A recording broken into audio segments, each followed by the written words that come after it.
Anda telah mengunduh podcast yang dipaparkan oleh Pendeta Dr. Erastus Sabdono ini dari truth.id/voice. Selamat mendengarkan podcast ini. Shalom saudara sekalian. Pernahkah saudara membayangkan seandainya saudara menghadap tahta pengadilan Kristus? Lalu Tuhan bertanya, ada apa di genggamanmu itu? Mungkin genggaman kita seperti tidak ada apa-apa. Tetapi di dalam genggaman itu ada catatan, saudara. Di dalam genggaman itu ada catatan. Catatan itu memuat apa-apa yang saudara sayangi, saudara kasihi, saudara nikmati, ya. Yang mengikat saudara sampai saudara meninggal dunia. Anda dan saya meninggal tidak membawa apa-apa. Kita meninggal tidak membawa apa-apa. Tetapi goresan catatan itu ada di dalam telapak tangan saudara. Ada dalam telapak tangan kita, di dalam hati kita. Ini ibarat telapak tangan itu tertulis di situ. Dan tidak ada yang dapat kita sembunyikan. Dan tidak bisa kita hapus. Jadi pada waktu meninggal lalu kita mencoba mau menghapus catatan itu tidak bisa. Sudah tertulis di situ. Belum lagi dosa-dosa yang dinikmati yang belum diselesaikan. Betapa mengerikan keadaan itu, saudara. Ketika saudara harus berdiri di hadapan tahta pengadilan Kristus dengan catatan di dua telapak tangan saudara. Wah, mengerikan. Mengerikan sekali, saudara. Saudara ingin rasanya membuangnya tapi tidak bisa. Nah, mestinya saudara, selagi kita masih hidup di dunia ini, kesempatan membuang itu. Supaya waktu kita meninggal dunia tidak ada yang kita genggam lagi. Ya. Pada waktu kita menutup mata itu semua, maksud saya dua lengan kita bersih. Ada satu kalimat lagu yang saya kubah, yang kalimatnya begini. Saat ku pulang menghadap Bapa, hanya Engkau yang kumiliki. Jadi catatan yang kita miliki cuma satu, Yesus. Nah, ada perjuangan untuk menghapus catatan itu, saudara. Karena jiwa kita sudah terlanjur melekat dengan catatan tersebut. Bahkan dalam stadium tertentu orang sampai tingkat adiktif atau sampai tingkat kecanduan. Ya, makanya setiap kali kita menyenangkan diri kita dengan suatu kesenangan, maka kesenangan itu menggores. Kesenangan itu menggores di dalam jiwa. Dipuaskan lagi lebih menggores. Kalau terus-menerus dilakukan secara berlarut-larut dalam waktu yang lama, itu goresannya makin mendalam atau makin dalam sampai tidak bisa dihapus lagi. Seperti misalnya orang senang disanjung dan dia mencari sanjungan. Setiap kali sanjung dia menikmati, itu menjadi goresan. Ia kecanduan untuk mencari sanjungan itu. Dia berusaha ini, dia berusaha itu, dia lakukan banyak hal yang intinya memang dia ingin memperoleh sanjungan. Nah, saudara, apa yang terjadi, saudara? Itu masalahnya. Akhirnya, saudara, kita tidak lagi mampu menghapus goresan tersebut.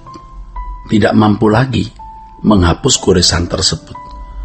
Akhirnya menjadi goresan yang abadi. Nah, sampai tingkat ini, saudaraku, wah, udah berat. Sampai tingkat ini berat.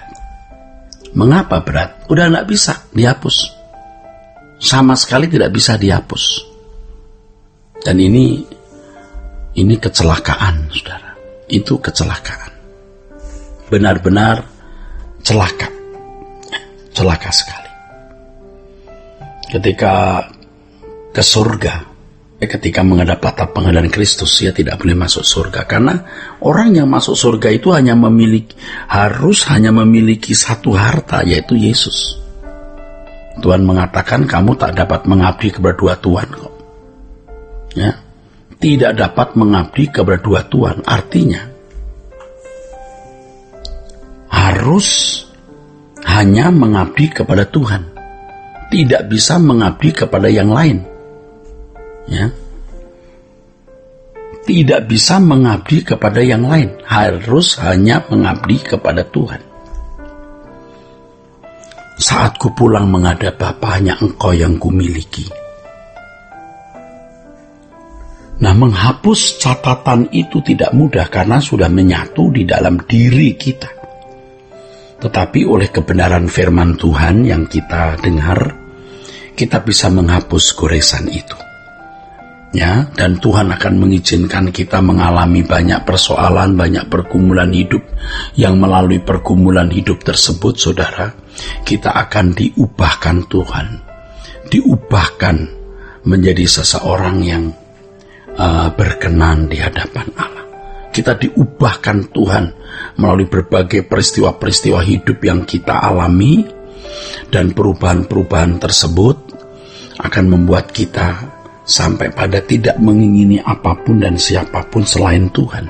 Seperti pemazmur mengatakan, ya, selain Engkau tidak ada yang kuingini di bumi. Saudaraku, kita harus memiliki perasaan takut. Takut ketika menghadap Tuhan. Apakah masih ada sesuatu yang kita genggam? Ketika Tuhan tanya, apa yang kamu genggam? Nggak ada lagi. Dan Tuhan tahu. Dia senyum ketika yang kita genggam hanya namanya. Tuhan tahu ketika yang kita genggam ini hanya namanya. Dan kita baru bisa dikatakan sebagai perawan suci. Dikatakan sebagai perawan suci itu artinya perawan yang tidak ternoda. Ini tidak bicara mengenai seks, tidak bicara mengenai keperawanan dalam arti harfiah. Tapi orang yang hatinya tidak ternoda oleh keinginan-keinginan dunia. Orang yang hatinya hanya tertuju kepada Tuhan Yesus. Makanya di dalam genggamannya hanya ada satu nama, nama Yesus. Tidak ada nama lain. Nah, untuk menghapus keinginan-keinginan dunia ini bukan sesuatu yang mudah. Untuk menghapus keinginan-keinginan ini bukan sesuatu yang mudah. Perlu perjuangan. Tidak mudah. Tuhan tidak memberikan mujizat atau kasih karunia sehingga kita bisa dengan mudah menghapus ikatan-ikatan kita dengan dunia ini. Itu perjuangan, karena dalam hal ini Tuhan ingin bukti apakah kita benar-benar mencintai Dia. Kalau kita benar-benar mencintai Dia, kita membuktikan cinta kita dengan menghapus, membuang segala sesuatu yang mengikat hati kita, sehingga kita bisa berkata, yang kuingini Engkau saja.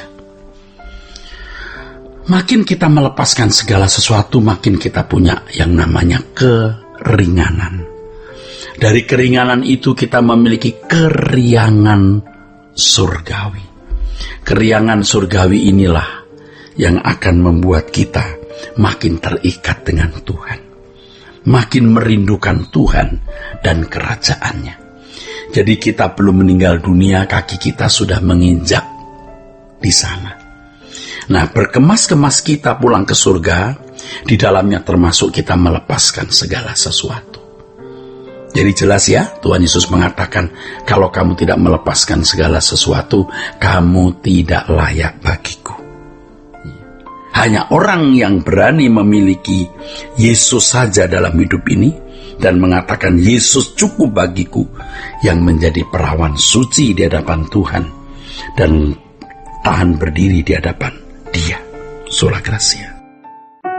Untuk berlangganan renungan harian dalam bentuk cetak, silakan hubungi Truth Literatur di nomor telepon 0878 7870 7000. Untuk mendapatkan CD khotbah, MP3 renungan Truth, dan CD album lagu produksi Sola Gracia, Anda dapat menghubungi di hari dan jam kerja di nomor telepon 021 638 60953. Tuhan Yesus memberkati. Sola Gracia.